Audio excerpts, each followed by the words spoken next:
Hey guys, I'm tired. This is my fourth Hi? This is my fourth time trying to film this video. So I tried to film this 2 times back in March and I hated it. Then recently I was like, I'm gonna do this again because my sister messaged me and she wanted tips on how to read more. And instead of being a normal human being and just messaging her and replying to her, I was like, let me make this a YouTube video. So that's why we're here. And then I tried to film it, and I don't know if it's the fact that I am so sleepy, but am forcing myself to stay awake with more Red Bull because are we surprised? Or if it's because it's Sunday and my brain is just not working right now.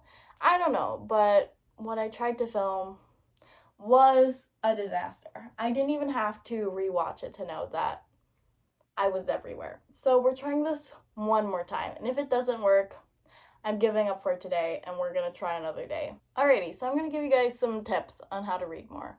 I don't know how many tips I have. Maybe it's just 3, maybe 4, maybe 5. We'll see what happens. But we're just gonna get right into it. I'm just gonna get right into it, you know? Okay, here we go. Don't really have any more explanation needed. Was that a sentence? Don't really need any more explanation for what's gonna happen in this video. So, alrighty, first things first, my first tip, alrighty, audiobooks. Let me tell you. I used to hate audiobooks. I always thought it was like cheating or something. I've come to realize that that is not true. And here's why. You know, when you read a book, you're learning about new characters, a new world, new plot, just a whole new world. And can you believe that when you listen to an audiobook, it's the same story as what you would read yourself? Who knew? Who knew? You're gonna get the same experience from an audiobook that you're gonna get when you read the book yourself. It is the same thing. The only difference is that you don't have a physical copy and you're not reading it yourself. You're having someone read it to you. But you're still gonna go through the same experiences that you would go through if you read the book yourself. So, audiobooks. I'm gonna recommend 4 apps. 2 of them you have to pay for, so if you're fine with monthly subscriptions, then these 2 apps might work for you. And I'm gonna recommend 2 other apps that are free. So yeah, the first 2 apps, we got Audible and Scrib. You have to pay for these, monthly subscription. Actually, for Audible, you can choose to not have a monthly subscription, but you have to pay for every audiobook you get. And the audiobooks are a little bit pricey. I remember seeing a lot of them were between the range of like $15 to like $30 or $35. It is quite pricey. But if you join their like monthly subscription, you pay $14.99, so like $15 a month, and you get a free credit every month, so that's a free book every month, but it's technically $15, and you get discounts on all their audiobooks. So that is Audible. I did use it for a long time. I did pay $15 every month. Wow, I cannot believe I actually did that. I still have a lot of audiobooks on there from, it's just, I had so many credits and I just got a lot of audiobooks and I haven't even listened to all of them. But yeah, so that's Audible. Next is Scrib. This one is $10 a month. And you get free audiobooks, like just anything and everything you want. You don't have to pay for any audiobooks. You don't have to wait for like a credit. You just get whatever audiobook you want, but it's $10 a month. So yeah, that's a good option as well if you're, you know, into monthly subscriptions, like I said. The next 2 apps are Libby and Hoopla. By the way, this is not sponsored at all. Do I have to put that out there? I literally have like 30 subscribers. Obviously, this is not sponsored. So we got Hoopla and Libby. Both of these apps connect to your local library, and you just put in your library card details, and you get free audiobooks that you can rent or borrow. So I've used Libby for a couple of months now, and I love it. My only problem with it, I guess, is that for a lot of audiobooks, you have to wait to get it. So you put them on hold, and you just wait until an audiobook is free to use, because they do only have a certain number of books that you can borrow from. So a lot of people want to listen to this audiobook as well, so you just kind of have to wait. Sometimes it takes a couple of days, sometimes it takes weeks, sometimes it's gonna take months. It really depends on the audiobook, how popular it is, and whatnot. So that's my only problem with it, but I always kind of like borrow or put it on hold ahead of time before I even get to that book. So by the time I am gonna read that book, the audiobook is available. So yeah, I kind of have figured it out by now. The other app is Hoopla, and I literally just started using this. I've like just heard about it recently. So yeah, it is again connects to your local library, and there are a bunch of audiobooks you can borrow from. I don't know if there's a limit to how many. I'm pretty sure there's a limit to how many you can borrow a month. I haven't seen, and like all the audiobooks that I've looked up, because I favorited a bunch, I haven't seen any that you have to put on hold. You can just kind of borrow it.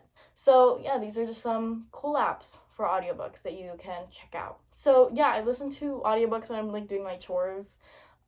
You don't realize how much time you have in a day to listen to your audiobook until you get it. Like, I listen to it while I'm doing all my chores, like dishes, laundry, cleaning my room, whatever, and I make so much progress in a book. So yeah, overall, fun thing. Alrighty, moving on to my next tip. This tip is kind of divided into two. So we're gonna say this is 2 tips.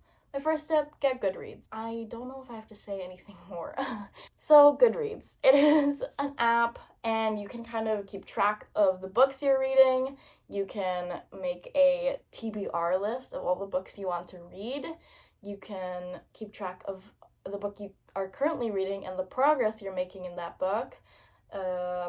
You can see reviews on books, its rating, overall rating, people's individual reviews and whatnot. Shows you the synopsis of the book. So lots of fun stuff.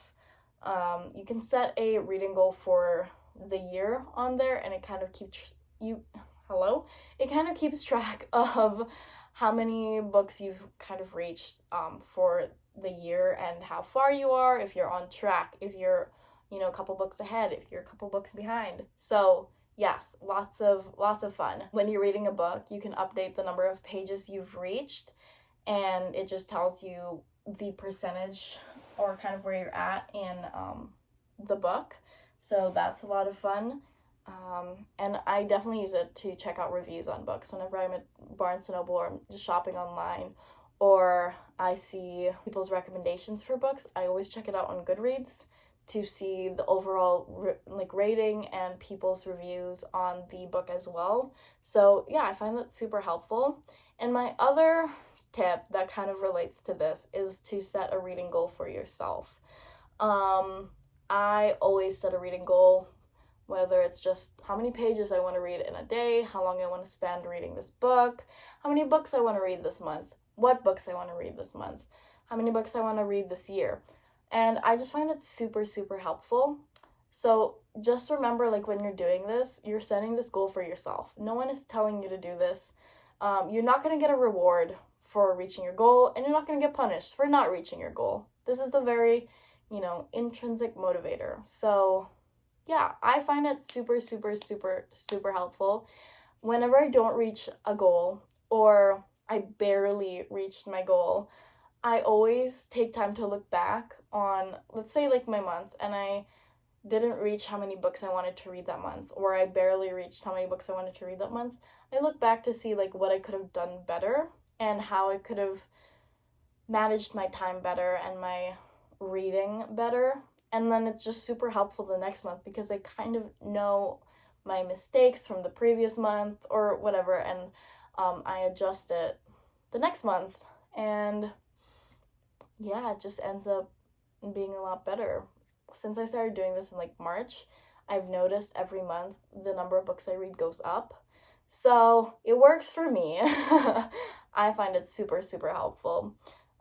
Setting a reading goal every day, I find so helpful because it really keeps me motivated. It's like when I don't reach the number of pages that I wanted to read every day or for that day, I get super just annoyed at myself and I just try and make up for it the next day. So yeah, anyway, that's kind of what I do. I love setting goals for myself. I just find it super helpful. Okay, my next tip is to, read books that interest you. Read books that you know you're going to enjoy. Don't read books because people are telling you you have to read this book. Obviously, unless it's for school and whatnot, but don't force yourself to read books because you think that's what's cool or you think that's what people want you to read. Read books for yourself.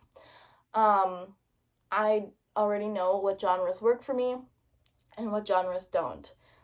Fantasy always works for me. Even if it's a bad fantasy, I will read that shit till the end because I love fantasy novels so much. Mystery, thrillers, love them. I know that I'm gonna finish it and I'm gonna read it quickly. Just any contemporary, YA, whatever. The books that don't work for me. Classics, I have a hard time with them. I do enjoy them, but I know that they're gonna take me a long time to read, and I already know this going into it.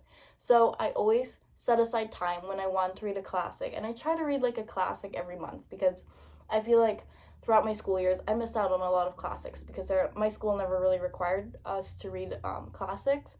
So like some basic stuff like 1984, Lord of the Flies, The Bell Jar.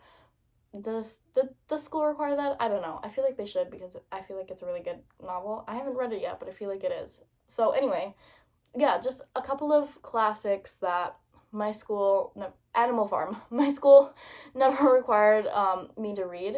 So I've been trying to set aside time every month to at least read one classic. If I can get like 2 classics in, praise to myself. So yeah, but I already know going into it that it's going to take me a while. Let me show you this classic that I'm currently reading right now. I'm reading Olivia by Dorothy Starchy. I already know going into this, it's going to take me a second to read. Even though it's only 100 pages, I already know that it's going to take me a while to read and I have to be in the right headspace for it. So yeah, I've already learned that. Historical fiction, I know, it's not my genre. I don't read historical fiction.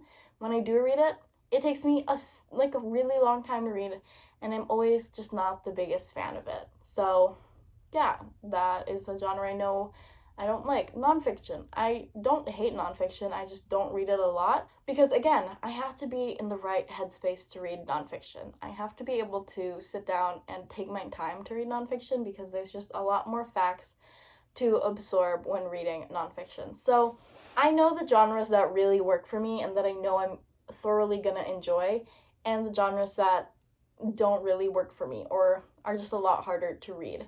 So, take time to figure that out. Just test out every genre you can.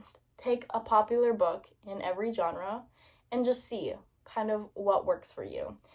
So you don't waste your time reading books that are just not gonna do anything for you. So yeah, I find that super helpful, especially now that I know what books really work for me and what books don't. And always check reviews on books before you buy them. This isn't something I didn't do for a really long time, especially last year. And there are so many books that I read that thoroughly disappointed me, and that's because going into it, I didn't see whether this book was going to be good or not. I just got the book.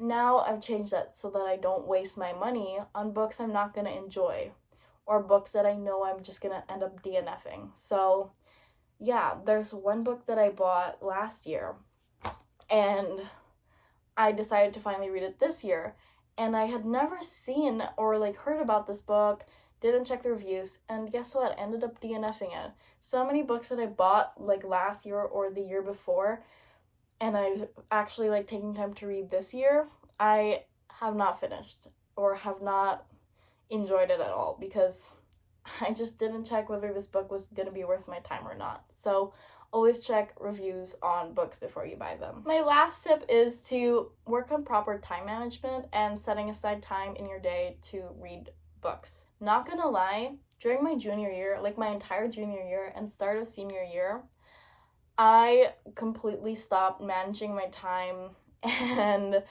properly managing my time and setting aside time in my day to read. I was so stressed with school, and especially dance in like my junior year because I was competing that year. I was not putting any effort into my reading at all. And it disappoints me so much because I love to read. I love it so much, but I just wasn't setting aside time in my day to read. And then start of my senior year, definitely did not have as much schoolwork that I needed to focus on, or wasn't as hectic as it was my junior year. But I was so used to my schedule from junior year and just not reading that I didn't change it when, senior year started. But then quarantine kind of happened, and my reading pace definitely picked up a lot in like January of this year. So since January until now, I've definitely picked up my reading pace a lot, and I've been reading a lot more. But there was a time where I just completely was not reading as much. I think I was reading maybe 5 books a month. Maybe not even 5 books a month. It was just so hard for me to go pick up a book and read. So just, time management, especially now that we're in quarantine. I'm pretty sure you can find at least an hour in your day to read. And I feel like if you read an hour every day, you are gonna make significant progress in your reading and in your book. So yeah, just like set a goal as well for how long you want to spend reading every day, and then read that amount of time that you said you were going to read every day. And you will notice, at first you're going to say, let's read 30 minutes every day. And you're going to notice after a while, you're going to end up reading longer and longer every day. So yeah, just managing your time and finding time in your day to read. Because if it's something you really want to do, you're gonna make time for it. So yeah, I think that's all my reading tips for you guys on how to read more. It's kind of everything that I was doing when I was trying to pick up my reading pace, and I noticed I was slacking a lot. So yeah, thank you guys for watching. I hope you enjoyed this video and you found it helpful, and I hope it helps you. Let me know if you guys have any more tips on how to read more, or anything that you do when trying to read more, I guess. And yeah, alrighty, coolio. I will see you all in my next video. Please subscribe, give this video a big thumbs up, the usual. And have a lovely week, everyone. Alrighty, bye.